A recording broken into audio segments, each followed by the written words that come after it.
you know, there's always two ways to look at things, right? And when the pandemic hit, and I think we always have to acknowledge when anything happens, quite often your first response is like, oh crap, and a little, and some fear.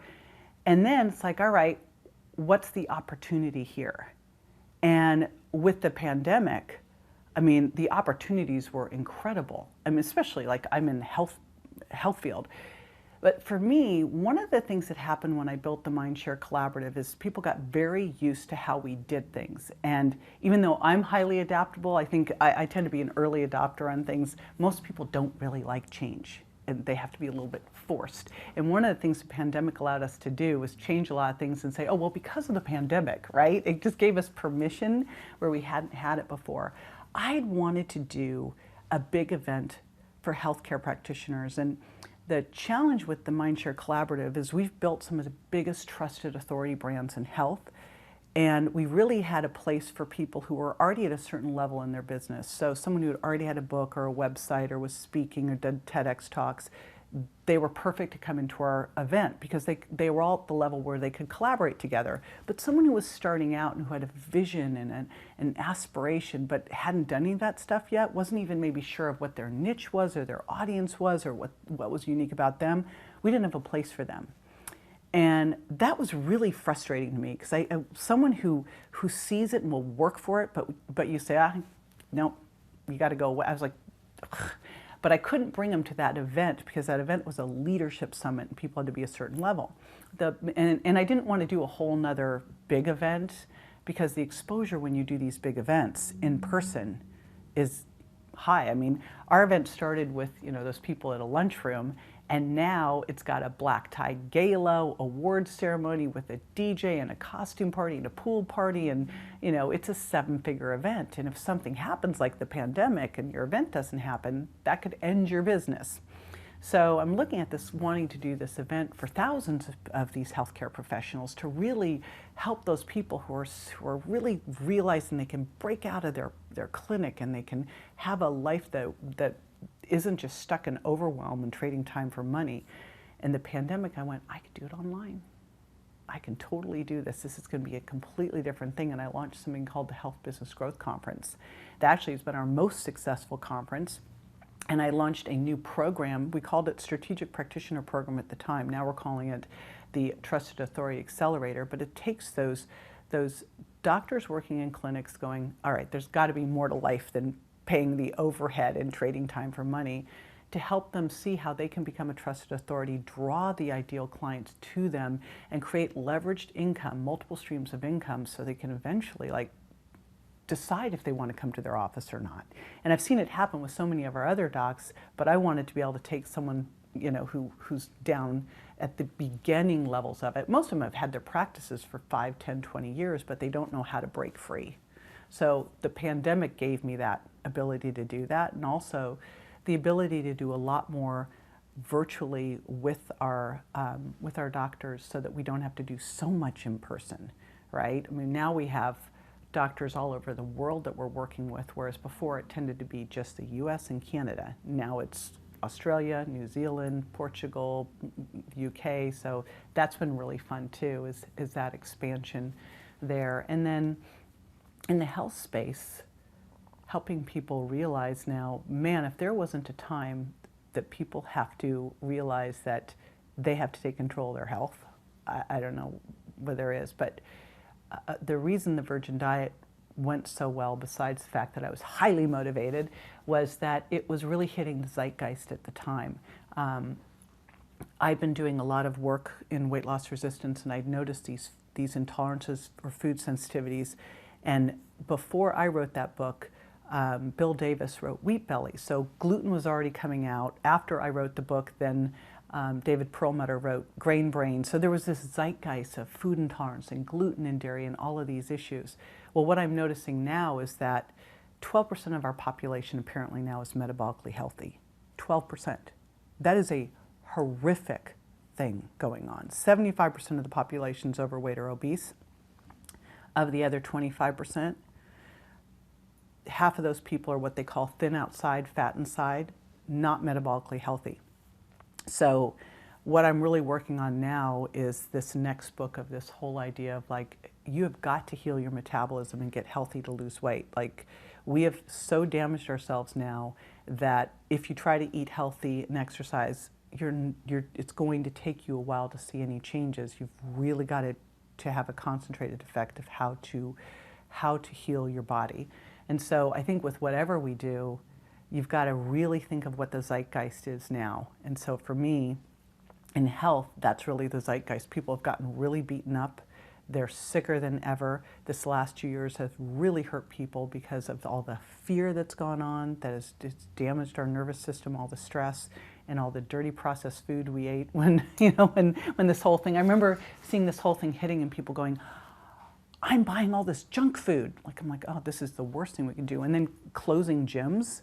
Like, you've got this issue where people need to be healthier than ever, and we're closing the gyms and not letting them outside, and they don't know how to cook and they're eating junk food. This is just a recipe for disaster. So on the health side, I know we've been working with a lot of our doctors to be able to provide a lot more virtual services, but I also think we have to just start to really think of, as a world, we need to heal. We need to heal our metabolism, we need to heal our emotional health, we need to heal.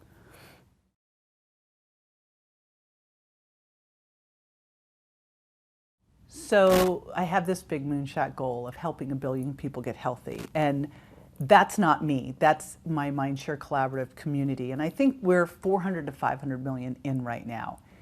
And that doesn't happen by having doctors and clinics. That happens because we can take our information and we can get that out online. And we can touch so many more people. You know, when I write The Virgin Diet and people get the book, but then they got the online program, then they saw blogs, all of a sudden you're going, wow, where maybe 30, 40 years ago, the only way you would have been able to help 1 million people is if you sold 1 million copies of the books. And then you assume they actually read them, which we know doesn't happen. Now, you might sell 100,000 copies of a book, but you've got people watching your YouTube channel and on your Instagram and reading your blog and doing your program.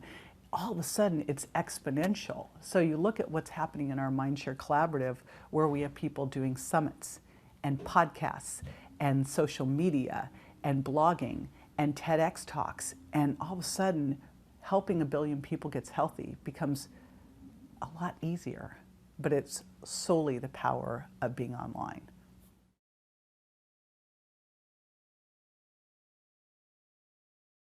So when I was getting ready to do my second public television special, we wanted to show some stories of people who'd had success. And what was so cool and interesting is I was used to seeing people one-on-one, so I knew my success stories, I'd work with them.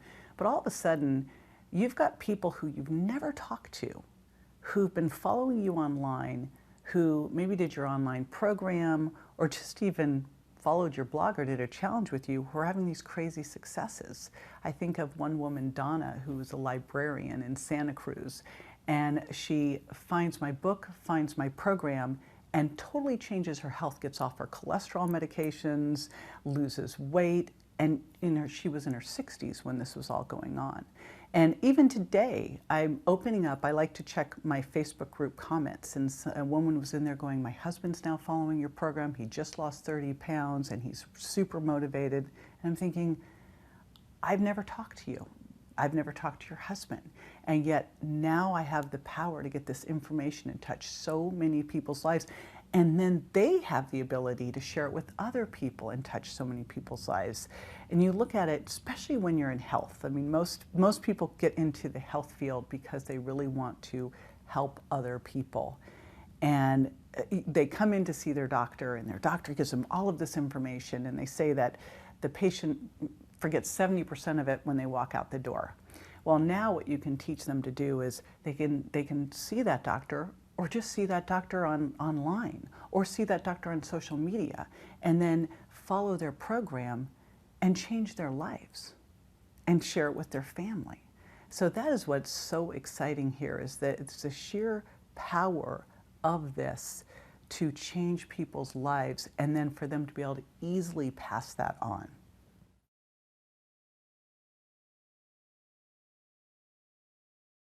I think the pandemic really was the final shift for a lot of people in the medical field. You know, when you look at the healthcare field, it tends to be a slow adopter. Like, people don't change very quickly. And a lot of people wanted to go physically see their doctor, and doctors were used to doing that in their clinic. But then the pandemic hits and everything flips online. And all of a sudden you go, wow, I can talk to a healthcare professional online, or I can talk to a therapist online. I can get my education information online. So you look at all of the different industries that have been impacted by going online. I think probably healthcare, medical has been one of the slowest ones to change, and has changed dramatically in the last 2 years. And by the way, not only has changed, but also improved the ability to care for people because of being online.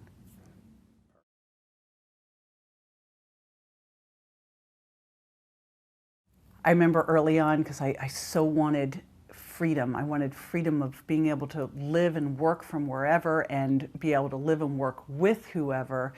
And so I'm sure watching this, there might be someone out there that's going, okay, this sounds amazing. Now what? How do I start? I don't have a niche. I don't have a thing that I do. I've been coaching so many people on this, and what I've seen is we all do. We all have something, we all have some problem that we know how to solve. And if you think about it, your friends come to you, they call you up, they go, hey, can you help me with this? Or at work where you are, everyone asks you about this specific thing. A niche is simply the problem that you know how to solve. And we all have many of those. So it's just looking at which one of those do you want to pursue? Which one of those lights you up? And which one of those is there maybe a blue ocean? Not a lot of people are talking about this, yet you know there's a need. And then once you know what that problem is, that niche that you're going to look at, and the narrower you can go on that one, the better, then you go, well, who has this problem? Who am I solving this problem for? When I was working in weight loss, like, talk about, that's not a niche, that is huge and wide and super competitive. But then in weight loss, what I discovered was that there were certain foods that could make it hard for you to lose weight and even cause you to gain weight. So I had a little niche, food intolerance related to weight loss. And then I realized, boy, the people who struggle the most with this are women 40 plus. People who've tried to lose weight, can't seem to lose weight. That became my who. Those were the people who I wanted to help. And quite often, it is the before of you. So often our who is someone very similar to us, but they haven't solved the problem yet. So the easiest place to start with this is, what is that problem you solve? And the more specific and narrow you can get with that, the better. And then, who do you solve it for? And who do you want to be spending your time solving it for? Who is that ideal client? Those two together become your market. And your job right now is to claim your market.